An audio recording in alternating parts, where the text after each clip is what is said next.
Hello everyone, আমি Arpita. Flavour with অর্পিতার চ্যানেলে আপনাদের সকলকে স্বাগত।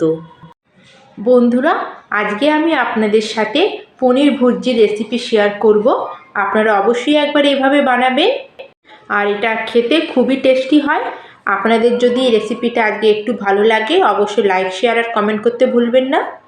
তাহলে চলুন দেরি না করে শুরু করা যাক আজকে পনিরের রেসিপি। এই পনিরের রেসিপি বানানোর জন্য এখানে আমি নিয়ে নিয়েছি পনির।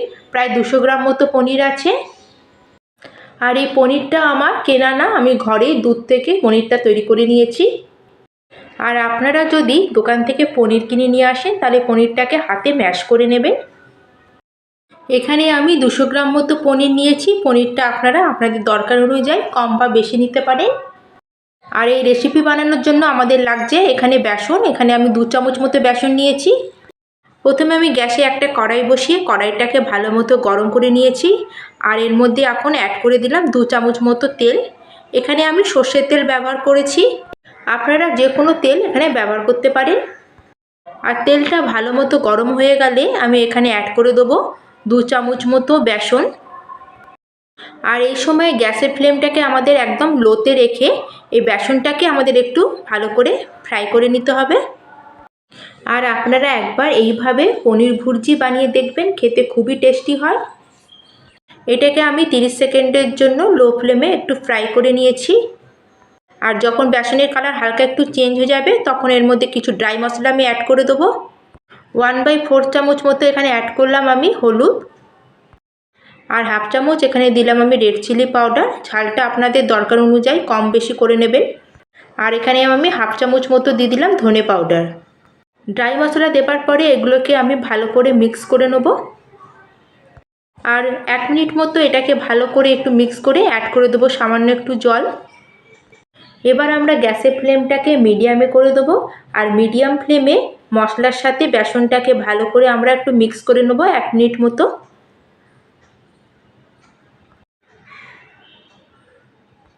আর বন্ধুরা, আপনারা দেখতেই পাচ্ছেন আমার 1 মিনিট মতো হয়ে গেছে।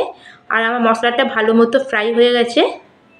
আর বন্ধুরা, দেখতেই পাচ্ছেন আমার এটা কড়াই থেকে উঠে আসছে আর অনেকটা এটা ড্রাই হয়ে গেছে। আর এখন আমরা এই মশলাটাকে বার করে নেবো একটা প্লেটের মধ্যে। আর এখন আমি সেম কড়াইতেই দিয়ে দিলাম আবার 1 চামচ মতো রিফাইন অয়েল। আর তার সাথে এর মধ্যে দিয়ে দিলাম আমি 2 চামচ মতো বাটার। এখানে আমি এটা তেল আর বাটার মিশিয়ে করছি। আপনারা চাইলে পুরোটাই বাটারে করতে পারেন, তাহলে আপনারা 4 চামচ মতো বাটার দেবেন। বাটারটাকে প্রথমে আমাদের ভালো করে মেল্ট করে নিতে হবে। আর বাটারটা ভালো মতো আমাদের মেল্ট হয়ে গেছে। এখন আমি এর মধ্যে অ্যাড করে দেবো হাফ চামচ মতো গোটা জিরে। আর জিরেটা একটু ফ্রাই হয়ে গেলে বাটারের মধ্যে এখন আমি এর মধ্যে অ্যাড করে দেবো একটা বড় সাইজের পেঁয়াজ, যেটাকে আমি ছোট ছোট কুচিয়ে রেখেছিলাম। আর পেঁয়াজটাকে আমাদের ভালো মতো গোল্ডেন ব্রাউন হওয়া পর্যন্ত ভালো করে এটাকে ফ্রাই করে নিতে হবে। আর পেঁয়াজটা আমাদের গোল্ডেন কালার চলে এসেছে। এখন আমি এর মধ্যে অ্যাড করে দেবো একটা মিডিয়াম সাইজের টমেটোকে, যেটা আমি ছোট ছোট টুকরো করে কেটে রেখেছি। আর টমেটোটা সফট হওয়া পর্যন্ত আমাদের ভাজতে হবে, কিন্তু তার আগে এর মধ্যে অ্যাড করে দেবো স্বাদ অনুযায়ী নুন। এবার এটাকে আমরা ভালো করে মিক্স করে নেব। আর এটা টমেটোটা সফট হওয়া পর্যন্ত এভাবে আমাদের একটুখানি এটাকে নাড়িয়ে নিতে হবে।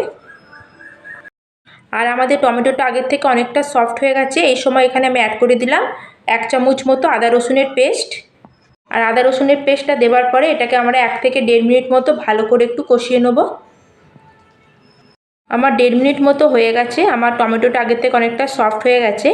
এখন আমি এর মধ্যে অ্যাড করব মশলাটা, কিন্তু তার আগে এর মধ্যে দিয়ে দিলাম 2-3টে কাঁচা লঙ্কা কুচিয়ে। এবার আমরা এখানে দিয়ে দেবো আমাদের যে বেসনের মশলাটা বানিয়ে রেখেছিলাম সেটা। আর এখন এটাকে আমরা ভালো করে পেঁয়াজ আর টমেটোর সাথে এটাকে মিক্স করে নেব। গ্যাসের ফ্লেমটাকে আমরা লোতে রেখেই এই মশলাটাকে ভালো করে পেঁয়াজ আর টমেটোর সাথে প্রায় 1.5 থেকে 2 মিনিট একটু ভালো করে মিক্স করে নেব। আর প্রায় 1.5 থেকে 2 মিনিট হয়ে গেছে, আমি এটাকে ভালো করে ফ্রাই করে নিয়েছি। এখন আমি এর মধ্যে অ্যাড করব 2-3 চামচ মতো জল। এবার এটাকেও আমরা ভালো করে মিক্স করে নেব।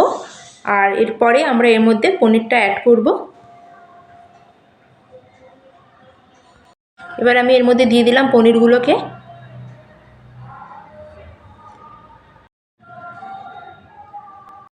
এই সময় গ্যাসের ফ্লেমটাকে আমরা লোতে করে ভালো করে পনিরটাকে মশলার সাথে মিক্স করে নেব।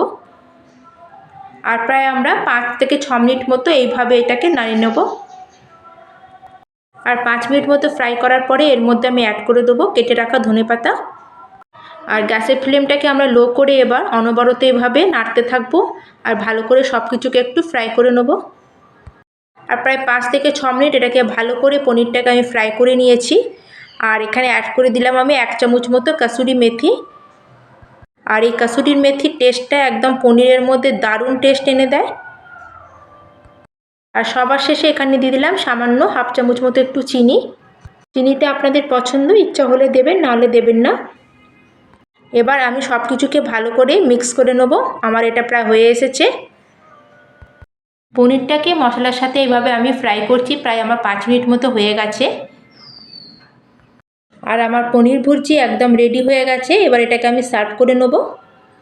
আর বন্ধুরা বিশ্বাস করুন, এটা দেখতে যতটা আমাদের ডেলিশিয়াস লাগছে, খেতেও ততটাই টেস্টি হয়েছে। তাহলে বন্ধুরা আজকের রেসিপিটা আপনারা একবার অবশ্যই ট্রাই করবেন। আশা করি আপনাদের খুবই ভালো লাগবে। এটা আপনারা ভাত রুটি দুটোর সাথেই খেতে পারবেন। আর আজকের রেসিপিটা যদি বন্ধুরা আপনাদের একটু ভালো লাগে অবশ্যই লাইক করবেন, কমেন্ট করবেন আর চ্যানেলটিকে প্লিজ সাবস্ক্রাইব করবেন। তাহলে আজকের মতো আমি এখানেই শেষ করলাম। আবার দেখা হচ্ছে অন্য একটি নতুন রেসিপি নিয়ে। জয় হিন্দ, জয় ভারত।